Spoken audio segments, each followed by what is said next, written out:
Ek en jy leef in 'n wêreld waar ons amper enige iets kan weet. Met 'n baie klein toestelletjie in jou sak kan jy enigiets wat jy wil weet uitvind. Hoe ver is die son van die aarde af? Hoe werk hierdie breine wat ons mens maak? Jy kan weet wat nou in Amerika aan die gang is. Jy kan weet wat die weer vanaand gaan wees. Ons leef in 'n wêreld vol inligting. Maar ek het vir jou 'n vraag. Maak al hierdie kennis dat ek en jy kan sekerer wees oor die lewe? Of maak al hierdie kennis ons net nog meer onseker? Want hoe meer ons weet van die wêreld, van wat daar buite aan die gang is, hoe meer sien ons net chaos raak. Ons sien oorlog. Ons sien korrupsie. Ons sien onreg. Ons lees van die Epstein Files en van Trump se moeilikheid en van hoe die wêreld in konflik is. En dan vra ons vir onsself, waar is God? So ek wil graag vinnig saam met jou 'n eksperiment doen. Jy kan die video pause as jy regtig die omvang hiervan wil besef. Haal jou foon of jou rekenaar uit, want ons gaan 'n paar goed Google. Vra vir Google. Hoe ver is die son van die aarde af? En jy gaan vinnig sien, die aarde en die son is ongeveer 150 miljoen kilometer van mekaar. Google weet baie. Maar vra ook vir Google, hoe werk dit dat ons oë kan kleure sien? En jy gaan vinnig 'n lang verduideliking kry oor hoe liggolwe werk en hoe die brein hierdie liggolwe verwerk.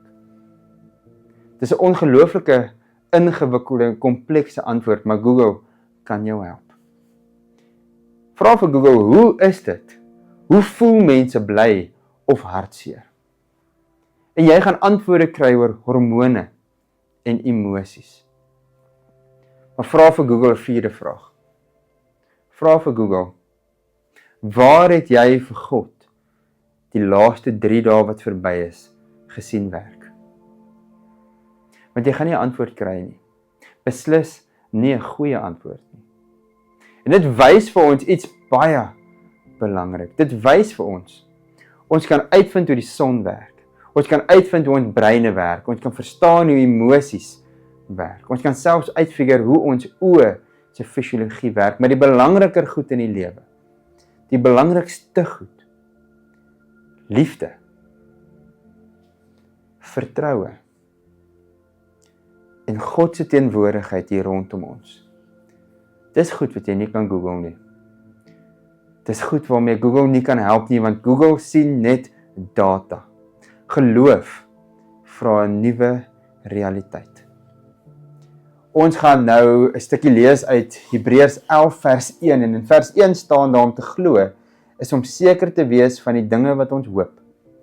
Om oortuig te wees van die dinge wat ons nie sien nie. En dis moeilik. Want ek dink daar's 'n gewig daaraan om te veel te weet. Ons lewe in 'n tyd waar ons ongelooflik baie inligting het, meer as ooit in die wêreld se geskiedenis. Ons het 'n selfoon in ons sak wat vir ons enigiets kan sê. Jy kan nou weet wat in Amerika aan die gang is. Jy kan gaan lees oor korrupsie en skandale en oorloë en jy kan selfs die oorlog lewendig volg.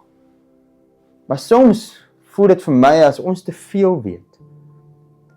Dan word hierdie wêreld vir ons 'n donker en 'n plek vol chaos. Want dan begin ons as gelowiges vra, waar is God in dit alles? Want ons wêreld begin vir ons skitbaar voel. Ons probeer God vind soos wat ons antwoorde op Google soek. Maar God is nie 'n stuk data nie. God is 'n realiteit wat op 'n ander manier raak gesien moet word. En dis presies waaroor Hebreërs 11 gaan. In Hebreërs 11 kry ons eintlik 'n vertoonkas van geloof. Want hierdie brief aan die Hebreërs is geskryf vir mense wat moeg is, fisies en geestelik. Wat van alle kante af druk ervaar, waar party alles wat hulle het verloor en dan begin hulle vra, is dit die moeite werd om te glo? En hierdie skrywer antwoord hulle nie met ingewikkelde argumente nie, hy vertel vir hulle stories wat hulle klaar ken. Hebreërs 11 is soos 'n museum van gelowiges. Ons lees van mense wat geleef het asof God se beloftes werklik is, al kan hulle dit nog nie sien uitspeel nie. Ons lees van Abel en van Henog en van Noag. Ons lees van Abraham en van Sara en ons lees van Moses. Mense wat saam met die Here 'n pad gestap het. Noag moet 'n ark bou vir 'n vloed terwyl dit nog nie eers begin reën het nie. Abraham moet wegtrek uit sy land uit terwyl hy nie eens weet waar God hom gaan laat eindig nie. Sara moet glo in 'n belofte wat vir haar menslik onmoontlik lyk en van Moses sê die Bybel iets besonders. Ons lees hy het volgehou soos iemand wat die onsigbare sien. Hoofletter O. En dis wat geloof doen. Geloof help jou om 'n lewe te leef volgens 'n ander realiteit wat nog nie sigbaar is nie. En ek dink, hierdie geloof kan baie vinnig vir my en vir jou 'n teleurstelling raak. Want wat gebeur wanneer hierdie realiteit van ons donker word? Ons sien dit in Matteus 11 by Johannes die Doper. Johannes sit in die tronk. Jesus se vriend en neefie. Hy twyfel, hy stuur 'n boodskapper na Jesus toe en vra, is u die een wat moet kom, wat sou kom, of moet ons 'n ander een verwag? Dis 'n besonderse eerlike vraag. Want Johannes is Jesus se neefie. En hy het 'n skrip gehad, 'n verwagting van wie die Messias moet wees, hoe sy oordeel gaan lyk. Hy het 'n verwagting gehad dat Herodes gaan platval. Hy het verwag dat die wêreld hier rondom hom moet verander. Maar Jesus doen iets anders. Jesus antwoord hom. En Jesus sê, Johannes, die blindes sien en die lammes loop en die goeie nuus word aan die armes verkondig. Jesus sê vir sy neef, God werk Johannes, maar nie altyd volgens jou verwagting nie. En baie van ons ken hierdie ervaring, ons deel hierdie ervaring, want ons bid en ons hoop en jy vertrou. Maar God doen nie wat jy verwag hy gaan doen nie. En dan voel dit of jy ook sit in 'n tronk van teleurstelling, maar Jesus se antwoord sê vir my en vir jou, selfs daar in jou teleurstelling werk God nog steeds. Want die wêreld hang 'n baie swaar juk om ons skouers. Die wêreld sê vir my en vir jou, jy moet alles self uitfigure, jy moet dit weet want dit is tot jou beskikking. Jy moet genoeg kennis hê want dit is beskikbaar. Jy moet genoeg data hê want jy weet hoe om dit te verwerk. Jy moet alles verstaan en op hy stupid vrae vra. En dis 'n baie swaar juk om te dra. Maar Jesus sê vir my en vir jou iets heeltemal anders. Jesus sê, kom na my toe. Almal wat bemoeid en belas is, want ek sal vir julle rus gee. Jesus sê, my juk is sag en my las is lig. In Jesus se tyd het die Fariseërs ook mense oorlaai met reëls, met voorskrifte. Vandag doen die wêreld dit met ons met inligting. Maar Jesus bied vir ons iets totaal anders. Nie nog data nie. Jesus gee vir ons nabyheid. En 'n kind leer nie deur alles te verstaan nie. 'n Kind leer deur na sy pa te kyk en dan te doen wat pappa doen.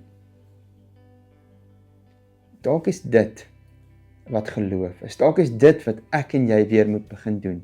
Want dan kom 'n draaipunt hier in Hebreërs 11. Daar's 'n verrassende element aan Hebreërs 11, want nie al hierdie geloofshelde het oorwinnings behaal nie. Sommige het gelei, ander is vervolg. Party het alles verloor wat hulle gehad het. En tog sê die Bybel baie duidelik, die wêreld was hulle nie werd nie. Hoekom? Want hierdie mense het geloof. En hulle geloof was nie gebou op resultate nie. Hulle geloof was gegrond in vertroue. En daarom moet jy vandag 3 eenvoudige woorde onthou. Skryf dit iewers vir jou neer. Vashou uithou, aanhou. Vashou is vir wanneer die wêreld rondom jou platval en jou hok geskit word. Uithou is vir wanneer jy deur 'n moeilike tyd gaan en nie weet hoe jy môre in die oë gaan kyk nie. Aanhou is vir wanneer jy moet vorentoe gaan, maar jy kan nie eers sien waar jy in hierdie pad gaan nie. Dalk moet ek en jy soos Abraham, maar net die volgende treukie gee, en dan die volgende een, en dan die volgende een. Want wat beteken dit nou alles vir my en vir jou? Hoe antwoord ons die so what vraag as ons hierdie video afsit? Stop vir 'n oomblik die geraas. Jy hoef nie alles te weet om te kan glo nie. Sit maar die nuus af vir 'n oomblik en gee vir jou hart ruimte om weer na God te kan luister. Kyk vir 'n oomblik deur die lens van geloof, want geloof help jou om God raak te sien op plekke waar mense vir God miskyk. In mense, in genade en in nog 'n nuwe begin. Maar bring ook jou moegheid na Jesus toe. Moenie wag totdat jy dit uitgewerk het of totdat alles uitmekaar uitval nie, want Jesus sê vir jou, kom na my toe. Ek en jy leef in 'n wêreld met meer inligting as ooit, maar minder vertroue as ooit. En die Bybel roep ons nie om alles te weet en te verstaan nie. Die Bybel leef ons om te leef soos die mense in Hebreërs 11. Mense wat glo. Mense wat vertrou. Mense wat hulle lewens bou op God se beloftes en wanneer die wêreld se geraas te hard werk, te hard word, Jesus se woorde onthou, hou vas, hou uit en hou aan. So as jy, soos Johannes die Doper in die tronk sit, en jy is veronderstel om al die redes te hê om te moet kan glo. Johannes het saam met Jesus groot geword, hy is sy vriend en sy neef. Johannes het vir Jesus in die Jordaanrivier gedoop, self uit sy eie mond uit gesê, daar is die lam, wat die sonde van die wêreld op sy skouers gaan neem. Johannes het God uit die hemel hoor sê, dit is my geliefde seun, oor hom verheug ek my. Daardie Johannes sit in die tronk en hy moet 'n boodskapper stuur en vir Jesus vra, Jesus, is jy die een wat moes kom of moet ek vir iemand anders wag? Here, want ek twyfel, ek sukkel.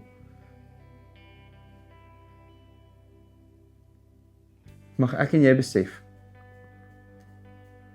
dat God beloftes maak en dat my en jou prentjie van hoe dinge moet uitspeel baie dikwels ons in 'n gat kan laat val. Ons twyfel kan vererger. Mag jy tree vir tree vorentoe gaan. Mag jy vashou aan die belofte van die kruis. Want jy gaan op 'n stadium terugdraai en besef jy is heeltemal op 'n ander plek as waar jy begin het. Want God is getrou. Amen. Here, dankie dat ons so kan stil word en na hierdie vertoonkas van geloofshelde kyk, mense met sonde. Moses wat iemand doodslaan. Noag wat dronk word sodra hy sy voete op droë grond kan sit. Abraham wat jok oor sy vrou en sy eie planne maak omdat hy sukkel om aan U vas te hou.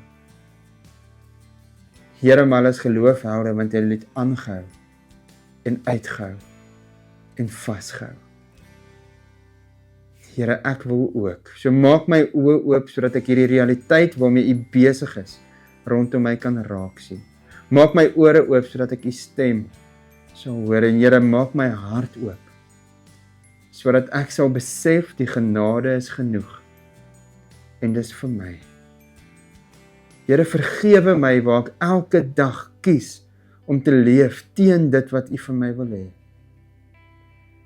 Here, maar dankie dat U ook aan die kruis vir my gehang het. Dat U ook van my gesê het, vergewe hom, want hy weet nie wat hy doen nie. Here, dankie dat ek kan leef, omdat U leef. Amen.